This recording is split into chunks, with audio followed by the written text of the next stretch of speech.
आज आप और मैं 100% कोर वर्कआउट करेंगे और ये सीरीज स्पेशली उनके लिए है जो ओवरवेट हैं, बैक पेन है और जो बिगनर है।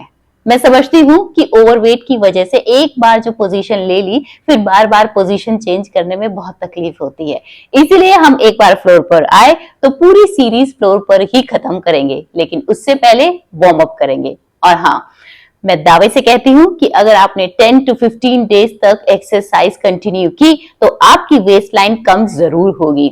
आपको पता है कि साइंटिफिकली ये प्रूवन है कि न्यूरोमस्कुलर अडेप्टेशन होने में 10 to 15 डेज लगते हैं, इसलिए किसी भी चीज को, किसी भी एक्सरसाइज को 15 डेज तक कीजिए, तभी आपको उसका इफेक्ट पता चलेगा। ठीक है, पहले वार्म अप करेंगे और फिर फ्लोर पर आके फ्लोर पर ही पूरी एक्सरसाइज कंप्लीट करेंगे। तो पहले हम फुल बॉडी वार्म अप से स्टार्ट करेंगे, जिसके लिए हम पहले एक साइड जाएंगे एंड देन दूसरी साइड जाएंगे।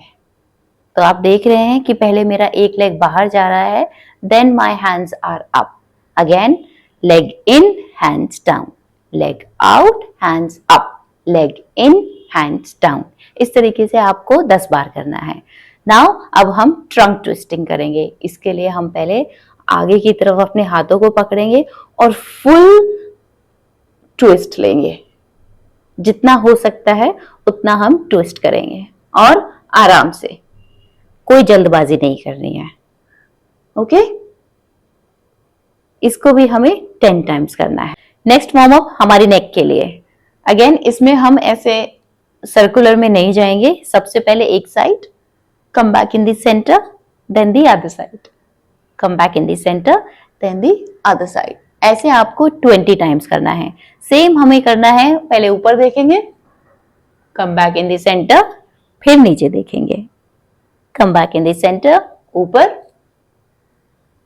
center, down। इसको भी 20 टाइम्स करना है। Now sideways. साइडवेज में कैसे करना है कि हमें स्लाइड करते हुए नीचे की तरफ जाना है और इस तरह से जैसे हम किसी चीज को पुश करने की कोशिश कर रहे हैं, तो आपको बहुत अच्छा एक साइड से स्ट्रेच आए और एक साइड से बेंडिंग। ओके, सेम यही चीज हाथ को स्लाइड करते हुए और दूसरी साइड से किसी चीज को पुश करते समय, और ये चीज तब तक करनी है जब को आपको वो एक स्ट्रेच वाला फील दूसरी साइड में नहीं आ जाता है। इसको होल्ड नहीं करना है, जैसी स्ट्रेच फील हुआ again come back and go down, slide करते हुए। ओके, इसमें ब्रीदिंग का ध्यान रखना है कि जब भी हम नीचे की साइड जा रहे हैं, ब्रीथ हमारा इनहेल होना चाहिए, यानी कि होल्ड में होना चाहिए। तो कम बैक, एक्सहेल, अगेन। जो लोग विदाउट चेयर कर सकते हैं वो अपने नी टच करेंगे, और अदरवाइज हम चेयर का भी सहारा ले सकते हैं और नी टच करना है। इसको भी हमें 20 टाइम्स करना है। सेम हमें अपने हैम्स को भी वार्म अप देना है, तो उसके लिए हम पीछे की साइड में करेंगे।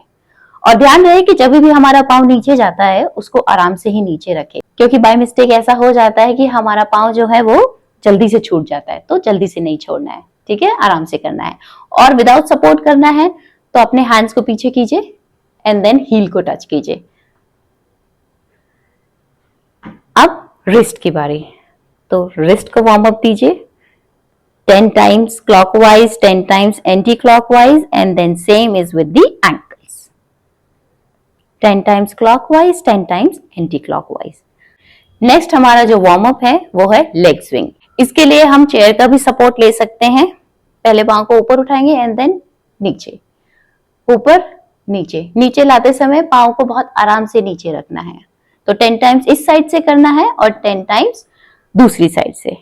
Up down, up down, up down. किसी वॉल का भी सहारा ले सकते हैं, वॉल को पकड़ के up down, up down. Otherwise without support भी कर सकते हैं। Okay, 10 time this side and then 10 time this side. तो ये तो हुआ हमारा वार्म अप कंप्लीट। अब चलते हैं फ्लोर सीरीज। तो सबसे पहले हम साइकिलिंग करेंगे। इसके लिए अपनी दोनों नीज को बेंड कर लीजिए और हम पहले एक लेग से स्टार्ट करेंगे। अब इसमें ब्रीदिंग कैसे रखनी है कि जब भी हम पांव दूर लेके जाएं तो ब्रीद इन, और पास लाते समय ब्रीद आउट।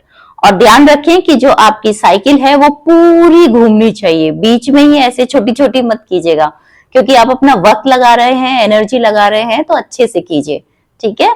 तो अच्छे से पाँव को एक्सटेंड कीजिए and then come back. Again inhale and exhale. Now अगर बैक पेन हो रहा है तो उसमें आप अपनी साइकिल को थोड़ा छोटा छोटा घुमा सकते हैं, लेकिन अगर आपको लेजीनेस हो रही है तो उसमें आप अपनी साइकिल छोटी छोटी नहीं घुमाएंगे, ठीक है, अच्छे से घुमाएंगे। सेम यही चीज हमें दूसरे लेग के साथ करनी है। Again inhale exhale, inhale exhale. हम दोनों पाँव के साथ भी कर, बट मैं एज्यूम कर रही हूं कि आप बिगनर हैं और ओवरवेट की वजह से शुरू शुरू में थोड़ा इश्यू भी होगा, बट अगर आप चाहें तो ये एडवांस लेवल भी कर सकते हैं। इस तरीके से साइकिलिंग कर सकते हैं। इस पे हमारे कोर पे और भी ज्यादा प्रेशर आएगा और भी ज्यादा काम करने को मिलेगा। अगेन इनहेल और एक्सहेल, इस ब्रीदिंग को ध्यान में रखें। इनहेल,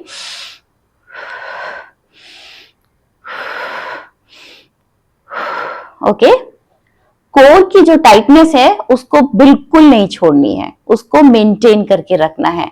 कितना कितना कर सकते हैं? अगर आप 1 बाय 1 कर रहे हैं तो 40 सेकेंड एक लेग के साथ और 40 सेकेंड दूसरे लेग के साथ, बीच में चाहे तो 20 सेकेंड का आप ब्रेक भी ले सकते हैं। हमारी जो दूसरी एक्सरसाइज है वो है लेग रेजेस। इसमें हम अपना पांव उठाएंगे करीबन 30 डिग्री और हमारे जो फुट होगा वो होगा टो पॉइंटेड, ऐसे गिरा हुआ नहीं होगा, अपनी तरफ नहीं होगा, एकदम स्ट्रॉन्ग अपना लेग रखिए और पॉइंटेड रखिए।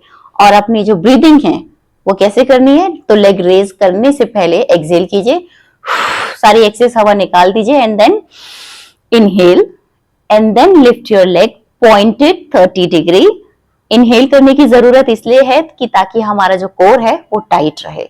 होल्ड करके रखिए 10 सेकेंड्स तक एंड देन लीव इट। आराम से, ऐसे छोड़ मत दीजिएगा, आराम से नीचे रखिए। अगेन सेम आपको वही चीज दूसरे लेग के साथ करनी है। तो स्टेप बाय स्टेप करते हैं, breathing and then leg raise. Okay, exhale first, pointed leg 30 degree and hold your breath for 10 seconds and then leave it easily। अगर 30 डिग्री उठाने में तकलीफ हो रही है तो जितना आपको कंफर्टेबल है उतना पांव उठाइए और धीरे धीरे अपने पांव को ऊपर लेके जाइए।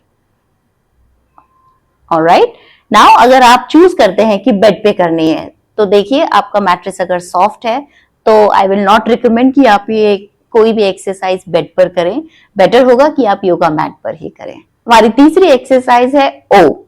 इसमें हमें ओ लेटर बनाना है। तो इसमें क्या क्या चीजें ध्यान रखनी है, ब्रीदिंग और टो की पोजिशनिंग। टो कैसे रहेंगे, पॉइंटेड एंड देन एक ओ बनाना है, जिसमें ओ मतलब सर्कल बनाना है। अगेन, और फिर हमें ये सेम चीज दूसरे लेग से करनी है। Leg raise, pointed and then making an O and then down. Breathing कैसे रखेंगे, पहले हम पूरी हवा बाहर निकालेंगे, then inhale, leg raise and then make O. सांस रोक के रखनी है एंड देन लीव इट। ध्यान रखिए, जब भी हम लेग को नीचे रखते हैं आराम से रखिए, क्योंकि हो सकता है कि आप जल्दबाजी में ऐसे पांव छोड़ दें, नहीं छोड़ना है ऐसे। तो मैं स्टेप बाय स्टेप करती हूँ। पहले breathing, leg raise, pointed foot and then make an O and then leave.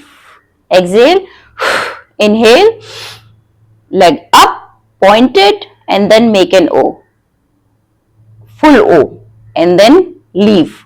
इस तरीके से आपको ऑल्टरनेटिवली करना है। पहले आपको क्लॉकवाइज करना है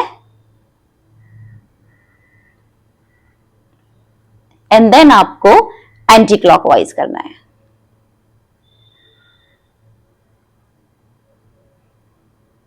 इस चीज को आपको 40 सेकेंड्स तक करना है और बीच में 20 सेकेंड का ब्रेक ले सकते हैं। फोर्थ हमारी जो एक्सरसाइज है वो है लेग होल्ड। इसमें भी सेम चीज करनी है, ब्रीदिंग का ध्यान रखना है और फुट पॉइंटेड रखना है। तो पहले ब्रीदिंग, एक्सहेल करेंगे, now inhale, leg up 30 degree, toe pointed and hold कितना होल्ड करना है? जितना आप कर सके कंफर्टेबली उतना। आइडली 30 सेकेंड्स तक अगर होल्ड कर सकते हैं, नथिंग लाइक इट। तो होल्ड करके रखिए 30 सेकेंड्स तक और नीचे आते समय आराम से अपने पाँव को रखिए। लेग स्विच करते समय आप बीच में थोड़ा रेस्ट भी ले सकते हैं क्योंकि कोर के ऊपर काफी काम हुआ है। तो स्विचिंग के टाइम पे आप थोड़ा रेस्ट लीजिए 10 सेकेंड्स का एंड देन लेग स्विच कीजिए। Again breathing, leg up, toe pointed and hold. और होल्डिंग के टाइम पे ब्रीदिंग क्या करनी है? होल्ड करके रखनी है। यहाँ पे ये नहीं कि ब्रीदिंग छोड़ दी। अगर ब्रीदिंग छूट गई है ना तो लेग भी नीचे रख दीजिए, ठीक है? ब्रीदिंग के साथ साथ ही आपका लेग होल्ड होगा। Again breathe out, in, leg up, hold, toe pointed, hold as long as possible, as comfortable as possible। Holding के टाइम पे ब्रीदिंग भी होल्ड करनी है और ब्रीदिंग छूटी तो लेग भी आपका नीचे जाएगा। ब्रीदिंग आप जब तक होल्ड करके रखेंगे आपके बैक में पेन नहीं होगा। आपके बैक में पेन तभी होगा अगर आपने कोर को ढीला छोड़ दिया। तो अगर ब्रीदिंग छूट गई है तो लेग को भी आराम से नीचे रख दीजिए, फिर कंटिन्यू कीजिए। अभी तो बिगनर है, एडवांस स्टेज भी आ ही जाएगी। तो अब बढ़ते हैं नेक्स्ट एक्सरसाइज की तरफ। हमारे आज की सीरीज की लास्ट एक्सरसाइज है एंकल टच। इसमें हम क्या करेंगे? पहले अपने दोनों नीज को बेंड करेंगे और अपनी बॉडी को हल्का सा ऊपर उठाएंगे। गर्दन आप देखिए कि मैं गर्दन ऐसे नहीं कर रही हूँ, गर्दन एकदम न्यूट्रल पोजीशन में रखी हुई है और फिर मैं स्लाइड होते हुए अपने एंकल्स को टच करने की कोशिश करूंगी। इसमें अब क्या करना है कि स्टार्ट करने से पहले अगेन ब्रीदिंग का बहुत इंपॉर्टेंट रोल रहता है हर मूवमेंट में। सबसे पहले एक्सहेल कीजिए, हवा भरिए, बॉडी लिफ्ट थोड़ी सी ही and then touch, and then touch.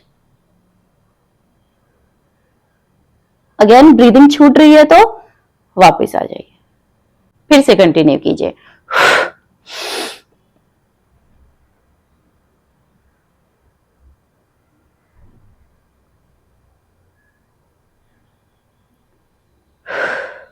इसको कितनी देर करना है? 30 सेकेंड्स।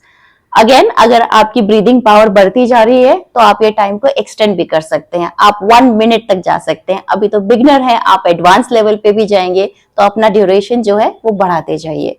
और हो सकता है कि आपके जो एंकल्स हैं वो इतने क्लोज ना आए, कोई बात नहीं।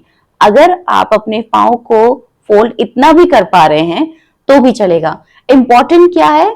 अपनी बॉडी को होल्ड रखना, ब्रीद इन करके होल्ड करना और इस मूवमेंट को स्लाइड करते हुए जाना है। ओके, ऐसे कोशिश नहीं करनी है, जबरदस्ती नहीं करनी है। स्लाइड कीजिए तो आपकी जो ट्रंक का जो पोजीशन है वो इस तरीके से मुड़ रहा है, ये हमें पोजीशनिंग पे ध्यान रखनी है। और क्योंकि हमने अपना ब्रीथ जो है वो होल्ड करके रखा हुआ है तो कोर पे भी काम हो रहा है, तो इससे आपकी बैक को भी आराम मिलेगा, आपके कोर पे भी काम होगा और जो हमारे नेक की पोजीशनिंग में भी हमारे जो नेक के मसल्स काम कर रहे हैं, हमारे नेक के मसल्स भी स्ट्रांग होंगे। तो इसमें 2-3 चीजें एक साथ हो रही हैं और आपकी ब्रीदिंग कैपेसिटी भी बढ़ेगी। तो सारी बातों को ध्यान में रखते हुए आपको ये सारी एक्सरसाइज करनी है। तो इस सीरीज को आपको रोज नहीं करना है, इसको ऑल्टरनेटिवली करना है बिकॉज हमें मसल्स को आराम देने की भी जरूरत है। तो एक दिन आप ये वाली सीरीज कीजिए और दूसरे दिन 360 डिग्री वर्कआउट कीजिए, जिसका लिंक मैंने नीचे डिस्क्रिप्शन में दिया है और आपको नीचे वीडियो में भी दिख रहा होगा।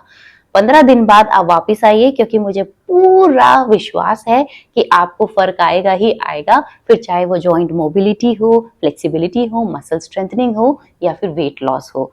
तो I wish you all a very healthy happy life. मैं मिलती हूँ आपसे नेक्स्ट वीडियो में। बाय।